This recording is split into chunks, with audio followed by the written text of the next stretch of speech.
Hello, everyone, and welcome. This is Michelle Holling-Brooks here from Unbridled Change, and you're listening to Soulful Practices podcast. More beings are awakening to the call of their hearts and soul to live a life that is in alignment with their true self, launching themselves on a spiritual wellness journey for evolving their systems from being subconsciously survival-led to being consciously soul-led with all aspects of their life, with true holistic health and wellness and being. That's the physical, emotional, mental, spiritual. And yes, we want to be in alignment too within our careers, our financial life, social life, and family life, and in recreation too. While the spiritual journey of becoming aligned with our true self throughout all facets of our life is absolutely amazing, it can also feel overwhelming, lonely, isolated, and leaving us not really know where to go next on our path of awakening. This podcast is dedicated to helping you along that journey. I've been on my spiritual and wellness journey for over 25 years now and been doing this full-time as a soul companion, guide, and coach with my clients since I started Unbridled Change in 2008. And one of the main questions I'm always consistently asked is, hey, Michelle, what type of spiritual or healing and wellness practices will best support me on my journey of aligning to my true self? This podcast is the answer to that. Each week, I will share with you a new episode that brings you into the behind the scenes of my own personal soulful healing practices, and I invite you to join me in them. Each week, I'm going to be sharing with you a new soulful practice that is based off of what I like to call different pocket teachers. These are short mindful quotes, a spiritual key concept or healing concept, or a short text from a spiritual and growth teacher and wisdom teaching. And they are designed to help serve as a guide for us, a companion to us throughout that week, to help you courageously connect with the soul-led choices that will best help serve you in making the choices that will bring you into more balance so that you can live, love, and lead your authentic life. Truly going from having that desire, the intention to have a soul-led life, to embodying and unbridling your beautiful soul-led life. Again, I'm your host, Michelle Holling-Brooks, and I'm so glad you found us. Let's dive into the soulful practices for this week. Hello, welcome to the kickoff video for our new series on YouTube, which is a free offering and a podcast, so to speak, on weekly healing and spiritual practices to support you on your growth journey, on your healing journey, and on your spiritual journey. So one of the most common questions that I get asked all the time is, hey, Michelle, what practices will best support me on my healing journey? And if this is a question for you too, then you're in the right place, because if you're on a healing journey or you have a growth or spiritual goal that you're looking to manifest, then this is the right place for you, because in this video, I'm going to lead you and teach you with the top ways that I work with my own personal daily healing practices and what I teach to my clients. So in case you haven't met me before, hello, I'm Michelle Holling-Brooks. I'm a somatic healing and spiritual coach. I'm a trauma-informed mindfulness and meditation teacher, and I'm also a teacher in the wellness and spiritual healing arts. So this channel, this beautiful channel, and this offering is all about empowering you with the tools and practices and the support you need to be able to unbridle those life changes that you've been seeking, to help you deeply engage with your own holistic healing and wellness spiritual journeys, and then also to help you courageously step into what I like to call living, loving, and leading your authentic life. So in this video, this kickoff video for this series, I'm going to be sharing with you 3 basic things. So one, my own personal framework that I use every day and how I build it out into week chunks of a holistic healing practice that you can do. You don't need an influx of anything, of resources, of certain meditation cushions or anything else like that. I've got you covered. This is something you can implement right now with the tips that I'm going to share in this video. And I also am going to share with you some of what I call tricky traps, right? These are the archetypal ways in which we self-sabotage ourselves on our growth and expansion journeys, whether that's a healing journey or a personal life goal journey or a spiritual journey. To me, they're all the same thing, and you're about to find out why. And so in this video, I'm also going to share with you some of the main ways we keep ourselves from fully implementing our healing practices and really letting them be unbridled, hence the name of my organization, Unbridled Change, right? And one of the key components, I'm also going to share with you the key component that really is the missing thing in most people's quote unquote wellness or meditation practices, right? That are really going to help. You can add it into any practice that you do to help you leverage and get the full impact of creating the lasting change and the true healing that that practice is wanting to help cultivate within you. All right, so you ready? Let's dive in. So I want to start with the unfortunate truth, right? The uncomfortable, unfortunate truth is that when I'm asked that question, hey, Michelle, what practices will best support me on my healing and growth journey? My clients, because of what I do, that means they find me when they're in the middle of really struggling with that journey, right? They're coming to me in the middle of a crisis moment in their life. And so it's natural for us to then make a link. We typically don't seek these types of things out when our life is cruising along at its own little status quo, like it's good enough, right? We turn to the healing and wellness and spiritual arts. Unfortunately, historically, it's starting to change, which makes me so excited. But normally we turn to them when we are in the middle of working on healing a sickness or an illness, right? When we're in the middle of a life crisis, when we're in what some people might call the dark nights, right? And that could be in a relationship change or a family change or a career change or situation coming up that's really creating a lot of friction in our life that we feel out of balance with, right? Or we're on that journey of recovery where we've had something kind of go, whoa, and we've got ourselves through that crisis moment. And now we're trying to build out a life that's more in alignment with us, right? So we're on that journey physically, emotionally, mentally, spiritually, trying to bring ourselves into alignment. So as a healing and spiritual coach, this is like completely normal. This is when my clients come to me. Again, they don't come to me when everything is gumdrops and roses. And in fact, when I was putting this together, I was like, hey, I'm wondering if in the last 25 years, I've had one client come to me that said, Michelle, you know what? I'm here because my life is doing great. And I just want to expand it and work with it a little bit more and really engage myself in it. So typically when we go to that type of person, we're on a career coach goal, or a physical trainer or that type of coaching that's in the growth mindset. But what we don't realize is that growth mindset is something that comes to everything, right? And so while we're very accustomed to bringing that to stretch goals, we don't actually bring it into that idea of that holistic wellness. And what I love is, this is starting to change. But the main reason, the first tricky trap I want to help you explore is that we have a subconscious limiting belief system that if we turn towards our system with a true holistic wellness package, which is more than body and mind, it's a three-prong approach. Body, mind, and soul, opening up to that little thing called spirit. There is a superstition within us that is, maybe you've heard it, I'm calling the devil to my doorstep, right?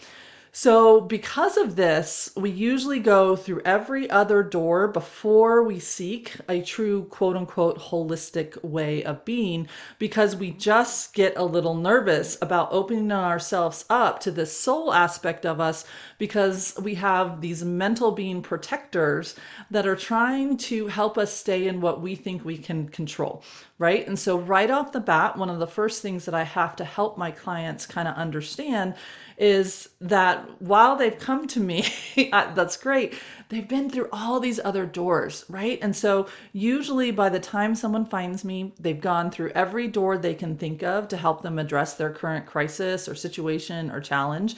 And they kind of wave the white flag and they're like, okay, fine, let's try this holistic thing. Let's go past mind body and let's start to see what this mind body soul thing can bring to us physically, emotionally, mentally, and spiritually. And so the big concept that I pass on to them, that I'm hoping to pass on to you with this beautiful series, is that healing and wellness practices are actually designed to be with us every day, right? They want to be with us up and as we're surfing life on life's terms, right? As we're cruising along at the high end where we're loving everything about it and we're being with it. And then also when we find ourselves in the natural lows, because that's one of the big truths that are hard for kind of our mental being to expect. Like we think once we get this in alignment, we're only going to have highs. And then when we crash into a natural low, because that's just the way life goes, we feel like maybe we did something wrong. We're not doing this thing right. It gets us in this perfectionist mindset of if I'm having any discomfort in my life, somehow I'm not doing my healing and spiritual journey correctly. I'd love to help loosen that up and right off the bat, help that release from bogging you down, that tricky trap, right? And help you realize that when we have these healing and wellness practices, they really are designed to help us no matter where we're at in life's ups and downs, and really give us the buoyancy, a life companion that can help us when we are kind of, no matter where we're at, but definitely when we're in some of those lows, having these practices up and running and available to us as a life companion, as a soul companion with us. We don't feel alone, and therefore we don't feel like we go down as far in those dips as we would if we didn't have these practices right there with us. So what they're really designed to do, and the way I'm going to teach you to work with a healing practice, is to really help us be able to lovingly, compassionately be really having like a little antenna up in the back of our system that's on the lookout for the very subtle ways, what I call old tapes, old habits, old ways of being that were born out of a different survival need of how we were going to meet the system, that are actually preventing us from fully engaging, connecting, getting into the present moment in our life, fully allowing us to live our life, to love our life, and to lead our authentic life. So when we can switch this gear, that healing practices don't just belong to the moments when we're sick, or don't just belong to the time frames that we're in quote unquote recovery, that they're a part that can help us in life, an everyday life, and help us expand and grow in our life, then we get to shift ourselves. We get to shift ourselves out of like, oh, these are things I turn to when I'm out of balance and in a situation when I'm struggling and in disease. They go from putting out fires to helping us really cultivate a strong center, an oasis within our system that's available to us to help with things, whether it's just a question or concern, or it's a full on, whoa, I need help. I need a lifeline right now, right? And it's a trusted companion because we've been working with it. And so this is what I like to call a practice that helps us going from being survival led, meaning, oh my gosh, I got to put out this fire and I got to do it now, and emergency procedures, and making choices that are momentarily supportive, but long-term maybe not, to going all the way to where we're now soul led, right? Where we have that soul companionship within us to help us with our everyday lives. So these healing practices really allow us to embrace each day with more courage, creativity, alignment, willingness to help liberate ourselves from the very subtle ways that we might be holding ourselves out of connection, out of laughter, out of growth opportunities that we might hem and haw on and get stuck in this decision fatigue with these protective mechanisms that are within our system that think they're helping us, but they're actually kind of holding us a little bit in separation, right? And so there's a beautiful quote that's by Usui, the founder of Reiki, and he says that Reiki is love, right? So when we allow ourselves to turn towards our system with love, we bring a sense of wholeness into our system. And when we bring that sense of wholeness, that willingness to work with all of me, the ones that parts of me I love, the parts of me that I don't understand, the parts of me that maybe I have a little bit of apprehension or resentment against, when I can let that go and start to work with my system as a whole. And that's the other beautiful thing. We begin to access more self love, right? And so this is where I started to begin to realize that when he says Reiki is love, love is wholeness, wholeness is balance, balance is well being, well being is freedom from disease, right? That whole concept that he said in that beautiful quote that is attributed to him really helped me shift my mindset to realizing that our daily practices are designed to simply be there to support me in one, offering love to myself, two, accepting myself as a whole being, the parts I love, the parts I'm like, the parts that I'm a little bit nervous about. Three, start to bring balance into that. What would bring me balance right now? What would help me right now? How can I tend to myself as a whole being versus saying, oh, it shouldn't be feeling this way, it shouldn't be feeling that way. And I separate myself or try to cut parts of myself off versus tending to them. And through that balanced approach of what would be helpful overall for me right now, I really start to bring in well being, right? Because I'm looking at myself physically, emotionally, mentally, spiritually. I'm also allowing myself to look at myself from a social aspect. How am I with my connections, with family, with friends, with coworkers? I'm allowing myself to realize that my job is a part of this equation, right? And so, how do I feel in that job? Do I feel connected to it? Do I feel on purpose with it? Do I feel that it's in alignment with me? And how do I show up in that space, right? To that recreation, how do I light myself up? Where is that passion? A true holistic point. And when we have that well being ability to hold ourselves through all these different aspects of ourselves, this is a true holistic approach. Therefore, now I have more freedom.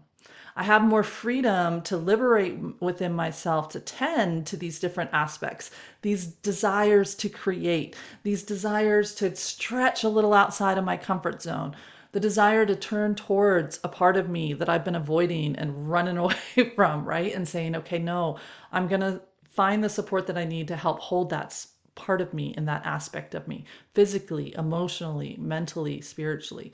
And when we can do this, oh, this is when we start to build out a practice that allows us to be more with our life force energy, right? To be more with our love, to be more with the wholeness of who we are, and to really then walk with inner joy, resiliency, courage, courageous courage. And I call this like the little pocket teachers for courageously living, is what this series is kind of behind the scenes been started to be developed within my head as I've been working on it, right?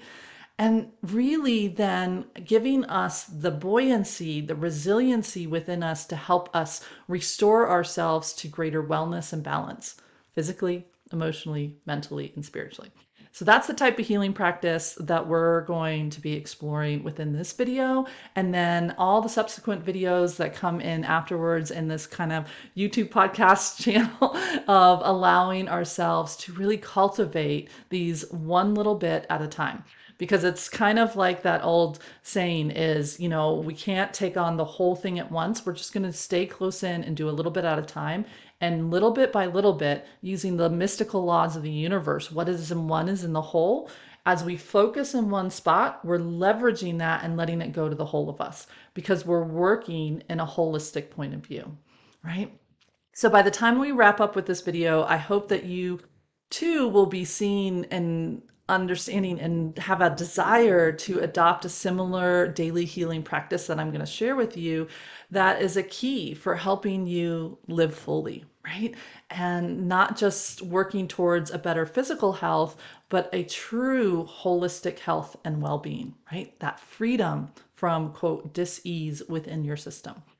Okay, so up first, we got to talk about one of the things that we already started to talk about, this change of mindset. From healing means fixing to healing means living. Right? So let's dive in and take a short little sidebar, because sometimes I find if we can help the mental being understand where we're going, it doesn't fight us as much, right? Like why go through pushing a boulder uphill when the mental being feels safe, it feels held, it feels like we have a plan, and then it passes the baton from our mind to our heart and it says, okay, I'm willing to let us be soul led, right? So over the years, as I worked with this quote in my Reiki mentorship, as I was becoming a Reiki master and really bringing that into my self practices of Reiki means love, love means wholeness, wholeness is balance, balance is well-being, well-being is freedom from disease, I started to realize that nowhere in there was the word fix, right? Nowhere in there was this idea that the body was even, or the mind or the spirit was even doing anything, quote, wrong. It's just that it had lost self-love. It had gone from wholeness to separation, division, fragmentation. And from that fragmentation, it lost balance, right? It couldn't resource itself within myself. I couldn't have a fearful part of me ask for help and come and work with my beautiful soul saying, I got you. It didn't trust that that was going to be helpful, right? And because it was now running out of balance, it couldn't resource itself with the freedom of choice of what would be the best option for it. So, to get the freedom of choice to get back in there, we have to help liberate the fears that cause the divisions in the first place, right?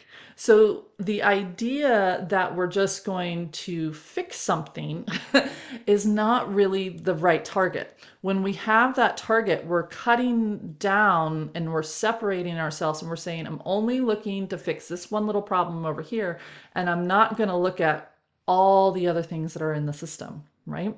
And this is a completely natural mindset because this is what we're all taught, right? We're all taught that healing is fixing. And so this is mindset change number one that really needs to help kind of like unravel. And definitely everything that I share with you, I really want you to take it back and run it through your own system. Where does it like it? Where does it not like it? It's totally allowed to ask questions, concerns, confusion, raise its hands, furrow its eyebrows, hands on hips.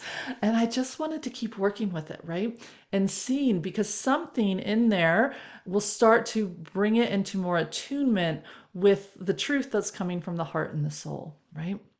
And I know this because, what's the old saying? I teach what I need to learn, right? We teach what we need to learn. Well, this was part of my healing journey too. I was very focused on this idea of fixing and healing, and healing means restoring wholeness, right? Until one day I kind of like had an epiphany as I was sitting in a self-healing session, and I was like, oh wow, this is just really the wrong lens to be coming through, because when I'm stuck on the feeling and of that healing is fixing, I'm creating a massive double bind in my system, right? I'm focusing all my energy on the struggle point and trying to alleviate those symptoms.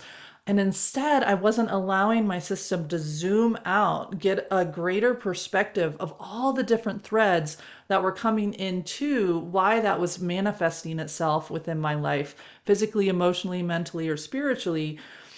What was the bigger picture as to what were the different threads coming into that manifestation, right? So if I was just sitting there trying to undo the knot and there's 60 million knots downstream or upstream from that, I'm just spinning my wheels and I'm just going to be putting out fire after fire after fire.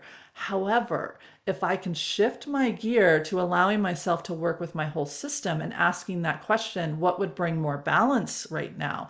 How can I send more love and acceptance into the system? How can I free up more choice in this system? Now that struggle point starts to unravel itself. It starts to unwind and rearrange itself versus me working so hard to push an option into the system, right?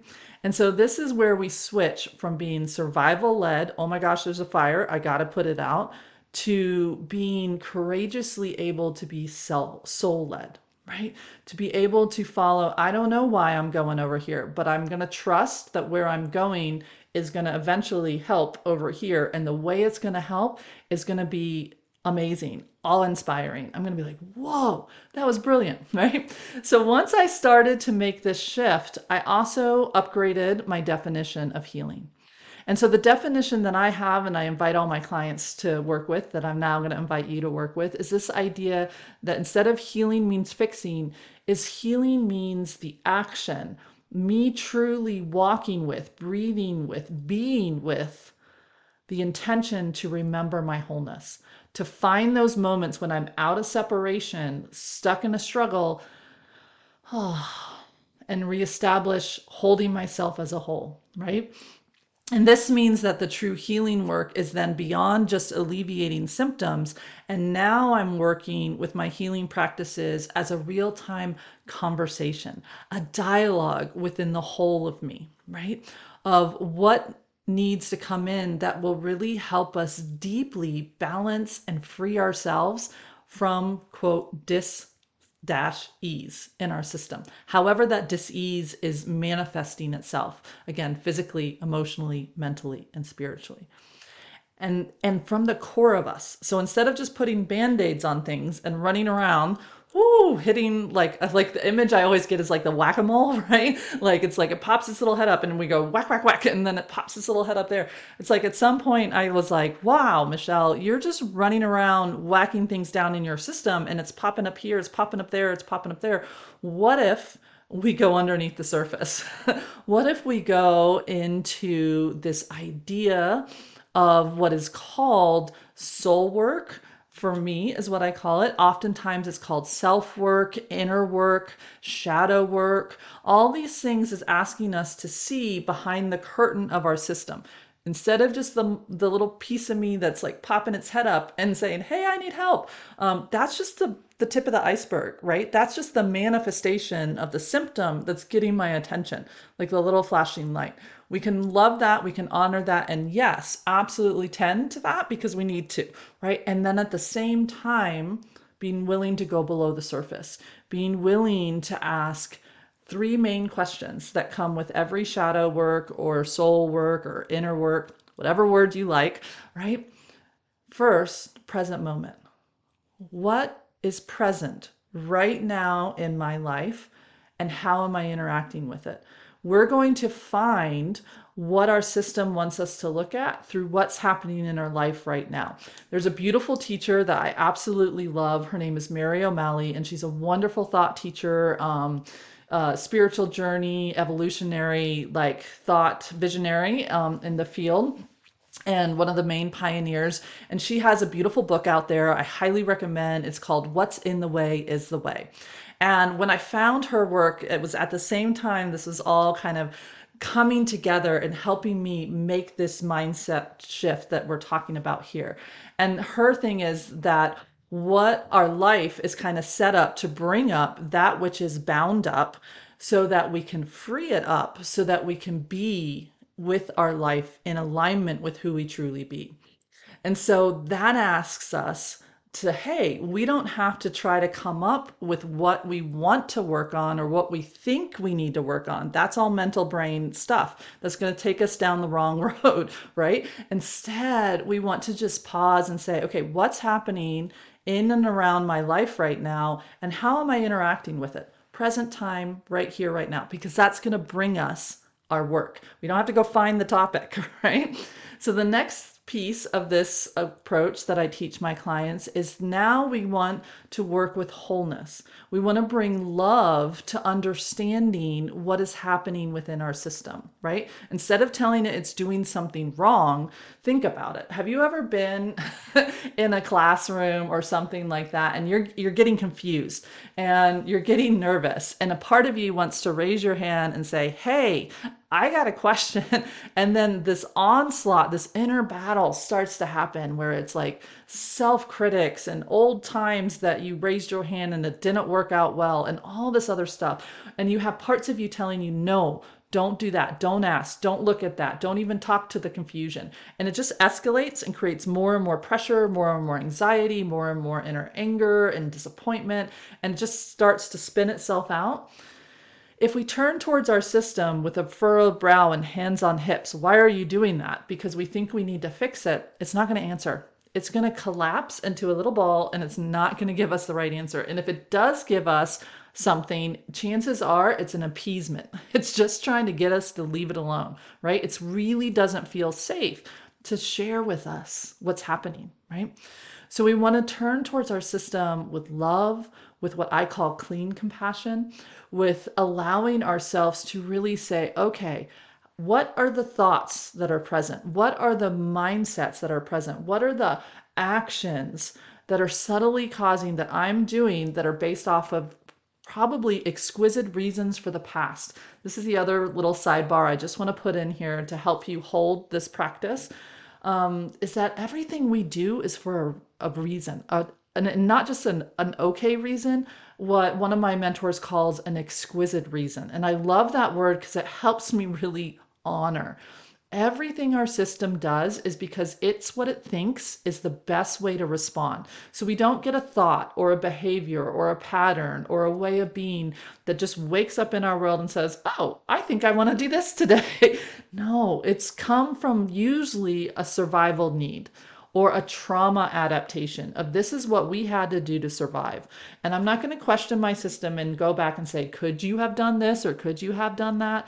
I'm just going to accept that it did the best it could, right? I'm going to give it that compassionate benefit of the doubt, right? And I'm going to say, wow, this is what we felt we had to do. Now, let's see though, how is that playing out in our life? Is it helping me now or is it hurting me now? Because the unfortunate truth is that our trauma adaptations and survival adaptations, why they were brilliant for the moment that they were created in to help address those completely unique moments of that part of our lives or our ancestors' lives or our soul's lives, however, right now they're not working. They're not allowing us to be freedom of choice, and therefore we can't be in well-being, we can't have balance, we can't have wholeness. We're fractured all over the place, hemorrhaging out our energy into the past, the future, and who knows what timeline, right? And we need to bring it back. And the way to do that is with love, right? So the way I turn towards exploring and gaining that self-knowledge when I pull back that curtain on my system is I take my shoes off on sacred ground, right? As I pull back that curtain to turn in and to seek understanding of how I'm interacting with the present time and where that habit came from, I really need to come with self-love and compassion. So I invite you to make that one of your, what I call your code of conduct for all self-work, shadow work, soul work, whatever word it is you like, right? And so when we ask that question, how are my thoughts and my actions subtly causing me to show up in a way that's not in alignment with who I truly am? I'm usually going to find it in, oh, I withheld myself from that connection. I was in that moment, we were laughing together, we were in there, and all of a sudden a part of me didn't feel safe and started being like, oh, don't laugh too hard, don't do this, don't seem too needy, like this is what you should be doing, this is what you shouldn't be doing, started to flood my system, and that caused me to separate from that beautiful moment with that being that I really was enjoying, right? Or it could be a subtle way in which I want my life to expand and grow in this one specific sector or career or dream. And I'm subtly just like backing off, complete to little micro ones to big, huge ones, right? My hopes, my dreams, like what's the what's the impact that behind this curtain is having on me?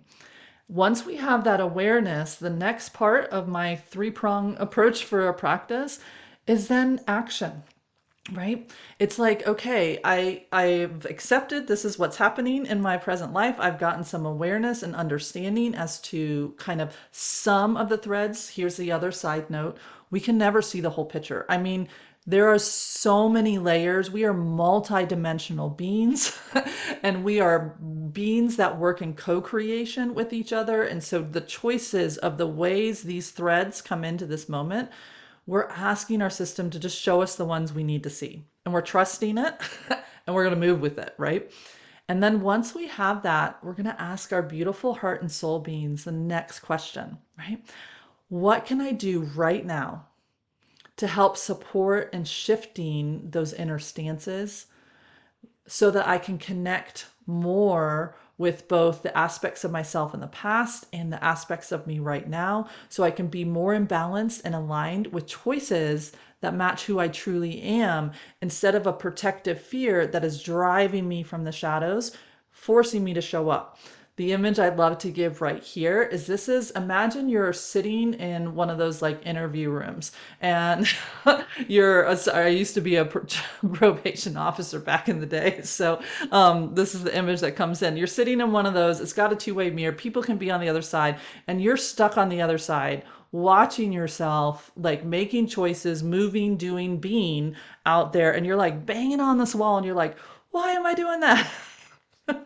And you're like, oh, please stop. Don't say that. Don't walk that way. Don't back off. You really want that. Keep going, And we're trying to like get ourselves to make a different choice, but we just can't seem to do that. One of my other clients, lovingly, I love this image, is she's like, there's a choice, but I can't click on it. And she's like, and eventually I just get tired of trying to click on the choice and I back away. I was like, oh my gosh, that's brilliant, right? That's exactly what this feels like in our system.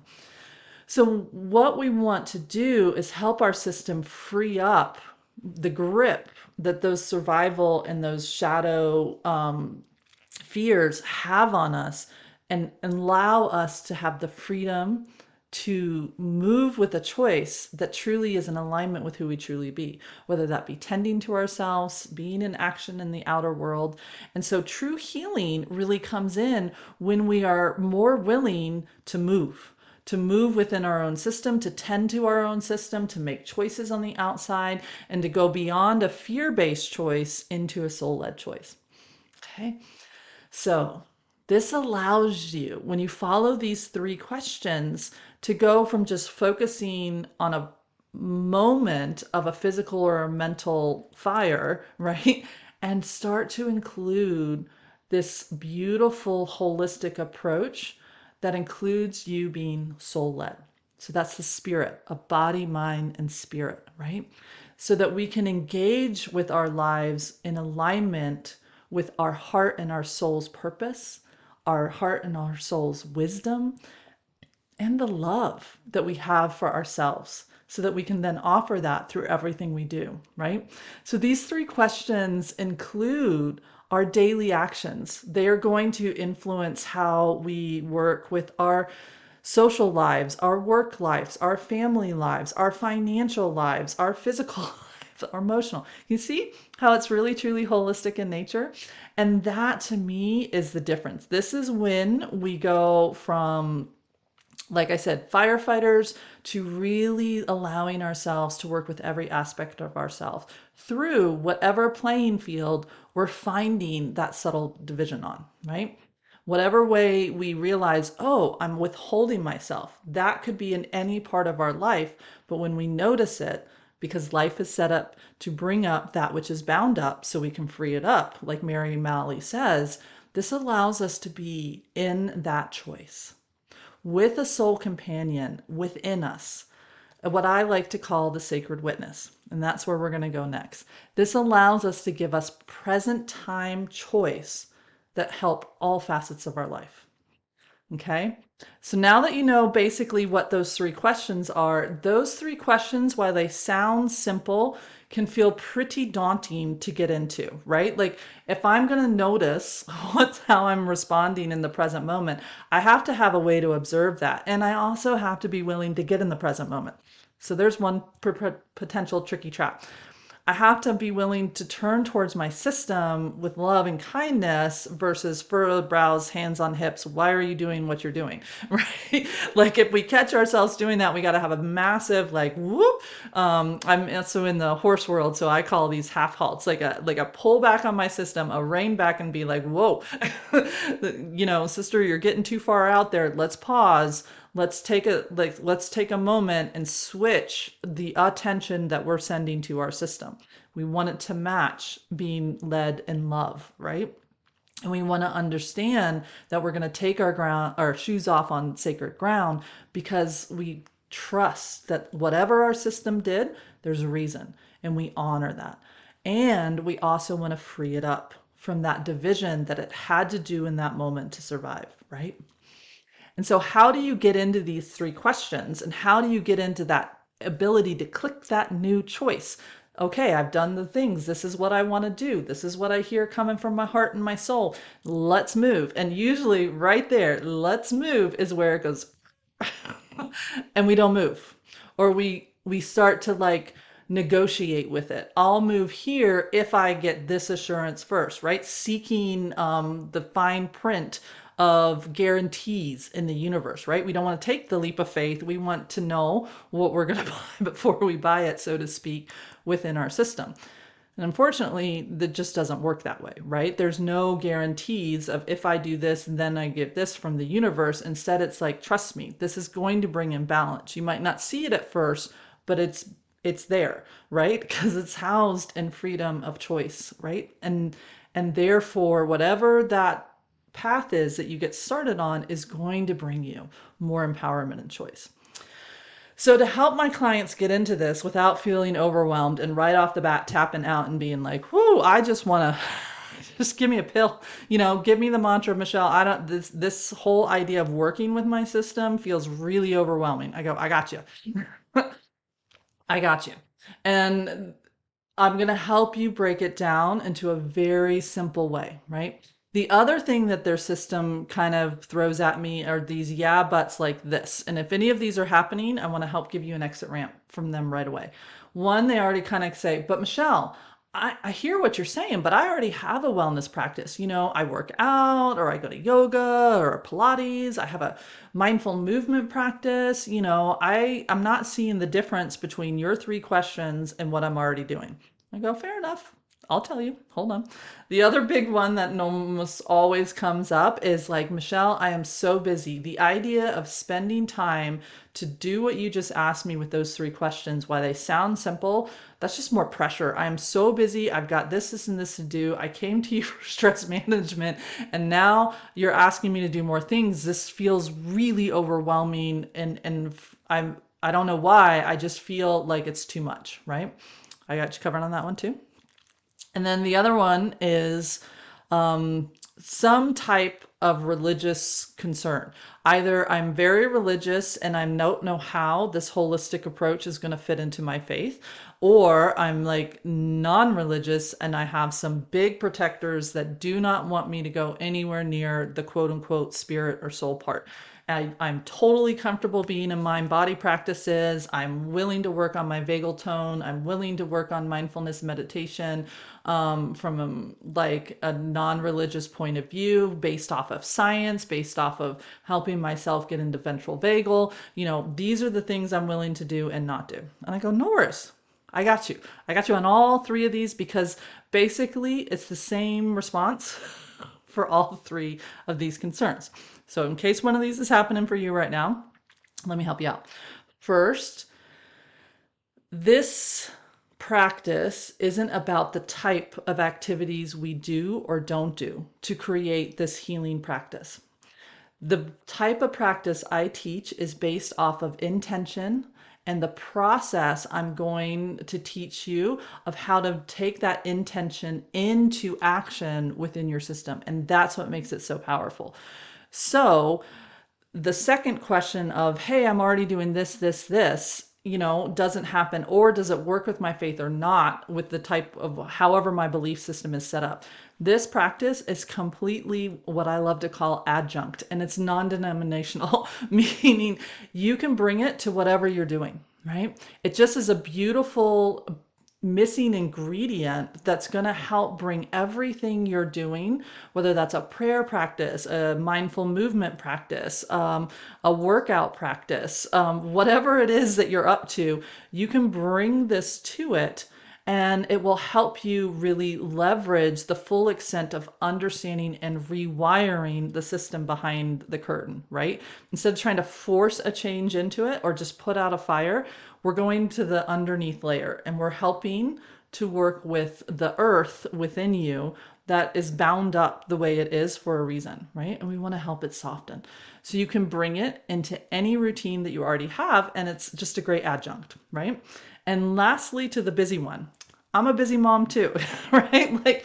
Like I'm a busy person. I run an organization. I'm a full-time practitioner. I'm a teacher. I'm a author and speaker, and I write content all the time. I have two beautiful girls, I also have like 13 horses and I just want to be a person, right? All these beautiful things that I want to fully enjoy my life. So trust me, I need something that I can bring into my life and work with. Otherwise, if it caused me too much, it wouldn't be something I could sustain.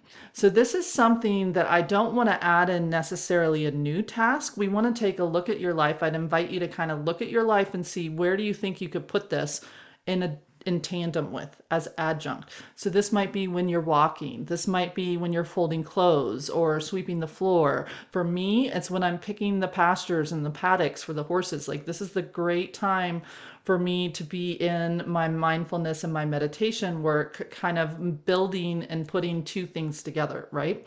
And bringing that in there. So I hope that that's answering any of those questions. Okay. And so now the secret of this healing, of how to get into those three questions. What is happening right now in the present moment, and how am I responding to it? Are the thoughts or the beliefs or the habits that are creating how I'm responding to that moment? And then asking the simple question, okay, what do I need to make a choice that's going to bring me into more balance right now with whatever that is that I found in the first two questions? The secret is by teaching you how to work with the healing power of the sacred witness through a practice that's called contemplation. And so, what is contemplation? What is sacred witnessing? It means that we have a willingness to, one, be in dialogue with what we're observing. So instead of just being like, yep, that's what I did. That's me on the other side of that window, right? Of that mirror. I can see it. I can even understand it, and I might even a glimpse at why I'm doing what I'm doing. But I want to dialogue with it, right? We got to get out from on the other side of this mirror and get into that beautiful sacred healing space with that part of me that feels that's the best answer, right? So I want to be in dialogue with that part of myself. I also want to be able to dialogue with my soul level of self, like this part of me that can get impersonal, right? It's deeply compassionate, deeply loving, but it also can get me into a different perspective where I can see different, what I call views on the fence post, to where I have a bit of a broader view instead of a narrow pinhole that I'm looking at it through, right? And so it helps develop a willingness and a comfort to get unpersonal. And through that, we can bring compassion, right? When we pull back that curtain and we say, hey, what's happening in here? We can have that compassion for, one, where that habit of how we're showing up in our life right now came from, and where we have a humbleness to say, okay, I'm noticing that my intentions and my actions aren't matching, right? If we're not willing to be teachable within our system and we think we already know the answer, we're already coming in hands on hips, right? So a big part of the sacred witnessing is a willingness to let the system teach me. Teach me what I need. Help me cultivate a way to go from an old way of being to a new thought, a new action, a new posture, because our literal posture will change. If we have a collapsed, fearful part, we're going to be down. If we have, like that's where like a lot of like career coaches will say, take, the wonder person stance, and like bring that in and open up that chest. That posture comes with a whole different bandwidth of a different part of us that's not in collapse, right? But instead of just forcing ourselves over here where we don't think we're holding it, that's why we get imposter syndrome. We want to help the system really cultivate that it courageously believes in that, right? It says, whoa, we got this. And we are in alignment with our true self, being led by that soul. So, the first step that we really invite ourselves to notice as we start to work with this type of healing practice is that we would like to create a topic first because it's really big. Just opening up that curtain and being like, show me what you got. Our system is going to be like, no. No, thank you, Michelle. Next. So we want to help it, like I said before, focus ourselves on one point, leverage the mystical law of what's in one is in the whole, and then allow ourselves to take that topic and allow it to help shift and change our system, even if we don't understand why point A and point B are going to help point C, right? And so it helps us focus our intentions on one thing. So the way that I ask our clients to work with this is I say, pick a quote. Pick something that's calling to you right now. I don't know why it's the word home, or I don't know why I keep seeing this one quote, or there's this short little spiritual concept or teaching that I heard in this other course that I'm in. Maybe there's a short these ideas, these are pocket teachers. So they're short little guys and gals in there. You know what I mean? Short little beans that really help us to be able to cultivate something that has more freedom, more love, more wholeness, more balance in it. So that could be through a spiritual text, a wellness text, a coaching text, something that's going to help our system say, hey, there's another choice that we can click, even if we don't know it, right? And start to clear out the ways. So, side note, if you are new to the idea of contemplation or sacred witnessing, and you do want to go deeper into understanding those terms and kind of like what those look like, I did release into the YouTube channel one of the teachings that I give on the membership side of my membership community, Connecting with Joy. It's a beautiful community. I absolutely love it. It's for spiritual seekers and mystics and dreamers, where I share monthly teachings on a membership podcast, practices, all this good stuff. So anyways, I pulled one out of there where I taught contemplation in a bigger sense, and I put that here so that you can have that as a reference as well to help support you if you want to take a little sidebar and go deeper into that, if that's helpful for you. So I hope if that's calling to you, that that's right there ready to scratch that itch and help support that question within your system. So let's take a look now. Okay, so this concept is we're going to ask these three questions. What's happening right now? What's happening behind the scenes that's creating that impulse to work with life that way? And then what can we do? What's the new choice that we can do to show up differently, right?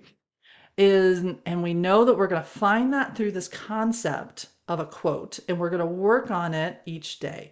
So the next question that pops up that says, hey, Michelle, like, what is there a framework I can follow here? Because this feels a little nebulous. Yes, there is.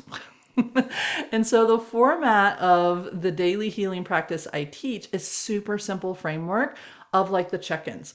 So imagine that if you have like an accountability coach or a mentor that you've set a little bit of a like a stretch goal with, or like a dreaming goal or a desire-based goal, that you've got something that you're working on cultivating, right? You're going to check in with them. How are we doing on that? Are we still on point with it? Have we forgotten it? Have we like left it on the shelf and we need to dust it off and bring it back in? How are we walking with that choice each day? So these daily check-ins are just like that. They're short moments where you would kind of sit down with the pocket teacher that you're working with, a quote, and check in. How am I doing with this? Where are my intentions to work with this and cultivate this throughout the week? How am I doing with it each day? And I like to give these time frames of weeks and days. If you go to months, trust me, it gets too big. It's like your system, it's like a sabotage smorgasbord for it. We don't want to trigger the saboteur, so we want to keep it in that place where we feel like it's doable and we feel like we can get momentum and we feel like we can high five ourselves and celebrate our wins. Month is too far out. Okay. So I set up these as weekly practices. I get my new little quote, I get my new little things, I set my intention, and then each day I do a check-in and I see how am I doing with it? Where am I in? So the framework is to set your intention. So I set my intention to cultivate more alignment with this specific concept, thought, way of being this week. So, for example, maybe I'm really noticing that I'm holding my breath. And that's like something I realize that, oh, I hold my breath when I'm about to do this. So, my intention might be I want to just notice when I'm holding my breath and set the intention to get curious about that. Notice I didn't say change it, override it, do anything different right off the bat. The intention was to get curious, right? And then from my intention, I'm going to let my attention follow that. So I let my intention guide my attention. Mary O'Malley's What's in the Way? Life is set up to bring up that which is bound up, right? So I'm going to be aware of what's happening. I'm going to allow my heart to guide me with that awareness based off of that intention. So I can see where I'm balanced with it and when I'm not. So let's take the example of I'm setting the intention to hold my breath. I say, wow, I noticed today that I held my breath when my phone rings. I never knew that before. That's interesting. Then you would go to the part 2 of the 3-part questions, right? I wonder what that's about. And we would turn towards our system, right? With that beautiful idea of sacred witnessing and dialogue with it. Or I notice that when somebody calls my name, I pull my breath in and I wait until I see what their body language looks like and I hear the tone of their voice. Then I let go. I wonder what that's about, right? Or it could be like the opposite. It could be, wow, I thought I would be holding my breath before I started to give that presentation. Holy cow, I didn't do that. Huh. I wonder what that scenario was, what was happening around me that let me be free and let me have balance and let me move into trust, right? Because if I'm not holding my breath, I'm trusting myself to breathe with myself and to express myself, right? And so then we get curious about it. So this is the piece, this step right here that is almost missing from everyone's practices that I'm like, this is where to put it in. They go, great, Michelle, I can notice stuff like that. I can do body scans. I can do stuff like that. I can even like allow myself to make a checklist of this is how many times I caught myself doing this, this, and this. This is the part that's missing.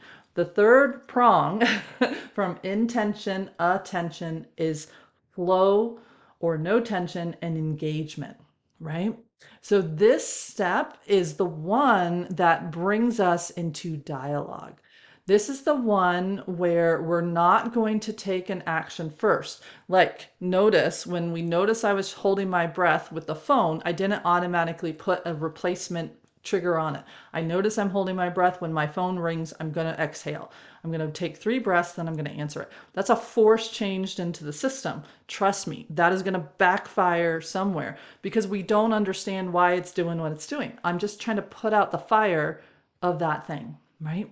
And so we really want to help ourselves begin to understand what's happening and let the system give us the action step. So this goes with one of my favorite all-time mystical teachings, okay? This mystical teaching came from one of my main teachers, Carolyn Myss. So I'm a certified archetypal consultant through Carolyn Myss's school.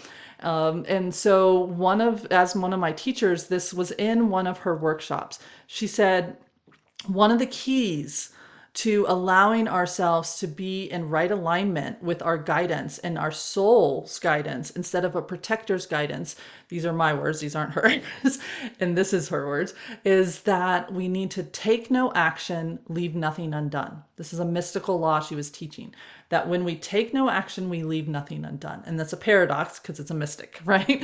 And when you feel into this, what this means is that instead of going straight into fix it mode, healing is fixing, put out the fire, we pause, we half halt, we take a breath, and we say, okay, I'm not going to force something into the system right off the bat, right? Instead, I'm going to come in here and I'm going to get curious. I'm going to pull back that curtain. I'm going to consciously invite the parts of me that are struggling, acting a mischief, showing up in a way that possibly myself wouldn't really like that to be. I'm going to ask them, share more about that. Tell me what's happening right now. I want to see a bigger perspective. Hey, soul, help me understand this archetypally. What is happening right now within me and externally, and how is that responding in my system? When we do that, the choice of what action to take to help bring us back into balance, the freedom of that choice opens up. It unbridles. It allows itself to bubble up from within our system, and it hands it to us on a silver platter, and it says, here's the choice. Here's the choice that's going to help us come back into balance, right? And when we can do that, then it leaves nothing undone. Pretty brilliant, right? Like, I love that quote. And that is like a mantra. Like, maybe you can start there. Work with that little quote. Take no action, leave nothing undone.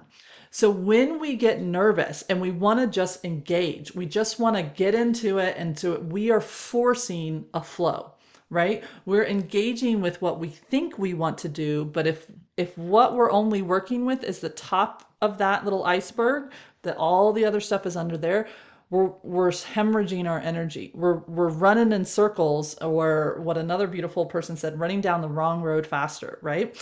And so we don't want to do that. It's a lot of wasted time and energy that we can use to support ourselves, right? It's dis-ease and separation within the system versus working as a whole.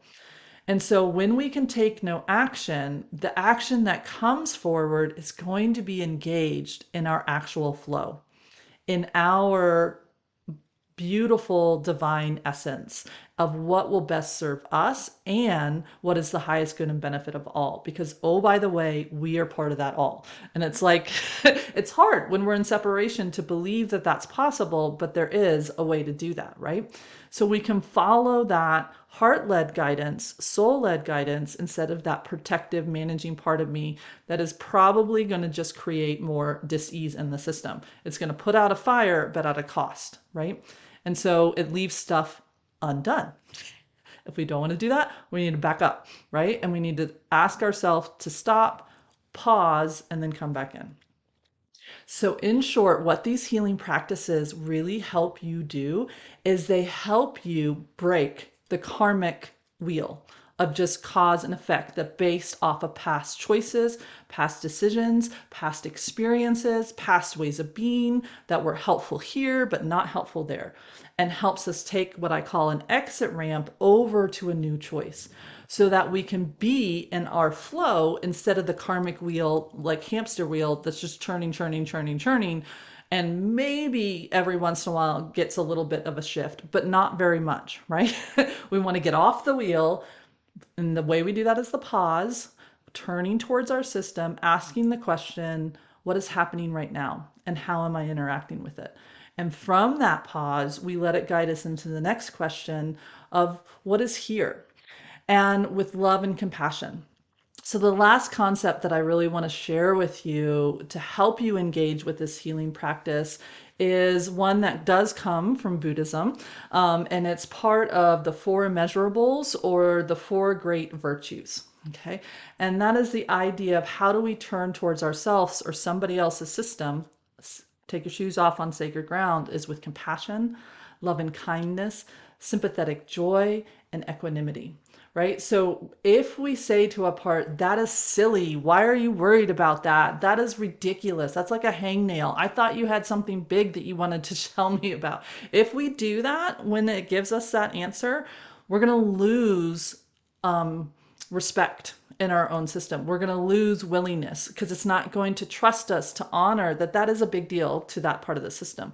So when we can combine these four virtues, we really start to allow ourselves to work with ourselves and others in a way that is deeply honoring that experience of what's happening. The big moments, the little moments, the happy moments, the sad moments, the illness ones. It keeps us from pushing and separating ourselves to once again stepping into wholeness, right? And allowing ourselves to engage with everything through that sense of compassion, through that sense of loving kindness, through that sense of sympathetic joy, of knowing that like it doesn't want to be in conflict. It wants to seek wholeness. And that idea of equanimity, which is I'm not going to put a value statement on something or a judgment on something. I'm going to withhold and put that down and say, nope, that's not what I'm up to in these practices. And so this way, when we bring all this together, you are going to have a way to engage and tend to all aspects of your life compassionately, joyfully, lovingly. And yes, the ability to have equanimity of meeting life's on life's terms. I'm not going to judge what's happening in that moment one way or the other, right? I'm willing to work with it, communicate with my system, body, my mind, my heart, my soul. And I'm willing to show up without arguing with it of why it's doing what it's doing. And then therefore, I'm in the energy of the sacred witness within. I'm in the energy of allowing myself to truly ask the questions, what would be helpful today? What would bring me greater balance today? What wants to be born within me today, right? And be able to flow and engage with those questions. And with the idea of setting that intention, today help me flow and engage with my life. Help me be in the act of blessing with it. Help me bring more grace to myself and to others. And those are all beautiful ones you can use right there. Pick one of those. Help me be in the act of blessing my life today. Work with that for a week. Help me be in the act of bringing grace, of allowing grace to be with me today and with others. Help me to be of service today for myself and for others, right? All these are really great ways to start that idea of these weekly healing practices. So while I dive more into how to cultivate and craft these and bring them in together and really help you work with the whole iceberg in the membership area, like I said, Connecting with Joy, it's a beautiful, beautiful, accessible, wonderful support soul companion for mystics and seekers and visionaries and dreamers, right? Like come, you're welcome in that space. And then I also have other coaching practices that will help you in there. However, I wanted to bring this out. I really felt called that right now we could use these little pocket teachers, right? And so that is what we're going to be doing. Each week, I'm inviting you to join me in my practices as I'm working with a little pocket teacher of a quote. I'm going to share in this beautiful YouTube channel, I'm going to share a little teaching, a short teaching about it. They're under 20 minutes and invite you into what I'm setting up for my practice in that exploration and allowing you to make it your own. You can either just pick up what I'm working on and definitely bring it into your own practices. You can tweak it, make it your own, use it as a launching pad to start yours and to be with you. And so I hope you will join me. Hit subscribe, be aware of when these come out. They're going to try to come out once a week with a new free weekly offering and a mini teaching. And then in my other social platforms, I have different ways that you can see the quotes that I'm working on, even my little like 3 bullet points that we're working, so you can download those and be with them. The other thing that I'd love to invite you to do is to be with us in dialogue, right? Like share, what are your ahas? What even from this video really kind of helped you and like made you go, oh, wow, this clicks now. I can see where I had a missing piece and wow, this is a really helpful tip. This is a new idea or a concept. This is what I'll be implementing right away, taking action, beautiful committed action with. Definitely share that in below. So as a quick reference, right at the end of this, I'm going to give you a short example of what this looks like all together in your routine. So here's the quick pocket version of this. You're going to set a weekly intention. So you're going to take, again, that little teacher, because it's way too big to just go pie in the sky with, help me be in alignment with my true self. Like, what does that mean? Like, how do you get into that, right? That's too big. So we're going to pull in that beautiful quote, a text, that mini teacher, that mantra, and we're going to bring forward the power of the sacred witness and contemplation, right? And we're going to do that through setting our intention, allowing that intention to guide our attention. And then from that attention, that awareness that comes in, we're going to open to what is our flow and engage with it, right? So at the beginning of each week, select a quote that's calling to you. Throughout that week, set up your mini check-ins, right? Your mini check-ins where you're going to connect with that just like you would a coach, just like you would with me. How am I doing with it? Where am I in alignment with it? Where am I not? Where am I in struggle? And am I remembering to pause? Am I remembering to allow the sacred witness a space and a time to talk with me, to dialogue with me, to help me recalibrate my thoughts, my choices, and my actions to have greater attunement with my intentions, right? And then at the end of the week, I love to bookend the week, is circle back, right? Circle back around, have another little intentional reflection moment. These ones are usually like 15, 20 minutes. But again, you can double it up on a task that is kind of routine that you can be in that double dialogue with in your inner world with this inner work, and just see how you can even more embody some freedom and some choices. By this point, you've known it for a week and you've gotten to know it, right? And you have that with you. And so you're more willing to trust it. And then set that rocket of desire out to the universe again. Bring me in the next quote that will help support me on my next step, and follow it. Set yourself up. So what it can look like is as you set that intention, you're going to read that quote.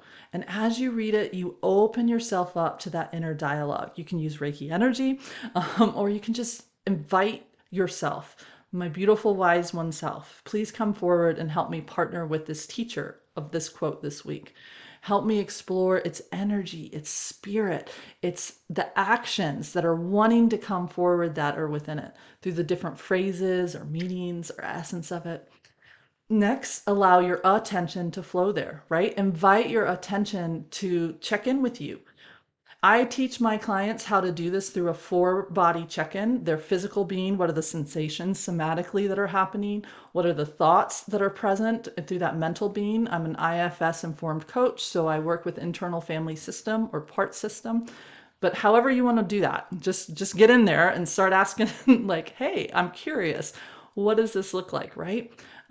Your heart, your own personal heart and desires, what would it like to share with you with that quote? And then your soul. And the reason why I wait for the soul to the end is we got to make room for it, right? Like once we talk to these other beautiful sacred messages and aspects of us, then the soul doesn't feel like it's got to box its way in. It's willing, we open. Then be in the flow, right? Carry that action into your life, because when that soul comes in, the soul is actually super practical. It's going to give you an action. Drink more water, do this, do that, like take more pauses in your day. There's going to be an action item in there. It will come with comfort, but there will be an action. And I always love to say, this is the other big tip that I'll leave you with today, is that the whatever action comes from the soul is something you can implement. It doesn't require an influx of time or treasure or talent. It's something within your system. You might have to rearrange how you're spending your time, your treasures, and your talents, but it's within you, right? It's never going to overface you past what you can reach. Okay. And so if one of those things comes in and it's like, oh, I need to win $1 million so that I can do this, you're talking to a protector. Go back, say, thank you very much. Now I would like to hear from my soul, right? And bringing that in. And that's how you can be in that flow. I invite you to write this down. Whatever quote you're working with, write it down, put it on the sticky notes, put it in different areas that you can see it and reference back. So you can have those check-ins every time your eye comes to it. Set a timer on your phone. Our phones actually can really help us. I don't have mine right now, but you can put that. And that's where, ideally on our socials, we're giving you those images. So they're right there. It's quick and easy. I'm trying to take as much saboteur things off the table for you as I can with this beautiful series so that you can fully engage with the action items, the thoughts, the shifts that are wanting to come forward from that reflection practice, right? And then give yourself permission to change. Give yourself permission to change. You are a multi-dimensional being that wants to grow, expand, and experience. We do not want to stay status quo. So give yourself permission to change. Allow the impressions that you gain to help you change the habits you have with other people, with yourself, with your routines, with your life. Open that up so that you can be in greater attunement with your true self. So this is the practice. You end the week with that integration, you sit with the teacher again, rinse and repeat, right? And I hope again that you can see that this practice really shifts us from the idea of fixing an illness and alleviating a pain point and just putting out a fire to really truly to bring us back to where Usui started us at the beginning of this one. Oh, and it's in an hour and 11 minutes right now as I'm saying this. It feels good. Okay, so is Reiki is love. Love is wholeness. Wholeness is balance. Balance is well-being. Well-being is freedom from dis-ease within my system. Really? This approach, little by little, is going to attune your whole entire system, really changing up the opportunity for you to be in alignment with your soul. Really, truly living the life that your soul wants you to live, that your heart wants to live, loving that life, and leading yourself from a conscious standpoint instead of the survival parts of us just karmically driving us from behind the scenes. I love this type of practice. It builds faith and trust in yourself. It builds faith and trust in your inner guidance. It helps you shift from separation to wholeness, to support from that beautiful oasis and that lifeline of the soul companion of you, right? Of bringing it all together. Again, I hope you join me in the weekly practices. Share with us the ahas, how this is working for you, how this concept just in general of this type of daily healing practice, where it's landing for you, what tips are supportive, and how you are going to implement it right away. I would love to hear that with this beautiful new weekly healing practices, pocket teachers for living a courageous, connected life. Again, this is Michelle Holling-Brooks with Unbridled Joy. Not cutting that out. It is Unbridled Joy, but really it's Unbridled Change. So with Unbridled Change, offering you light, love, and joy. And I'll see you in the next one. Bye. Thank you again for joining me in this episode of Soulful Practices. I'm honored to be a guide for you on your spiritual and wellness journey. Your commitment to becoming soul-led within your life is a gift to both yourself and to every being. Together, as we become more aligned with our true self, we truly do create those ripples of light, of love, of joy that goes out to all beings and empowers us all. So please share what parts of this practice spoke to you. Share with us your ahas or how this practice is working with you throughout the week as you go throughout your daily life.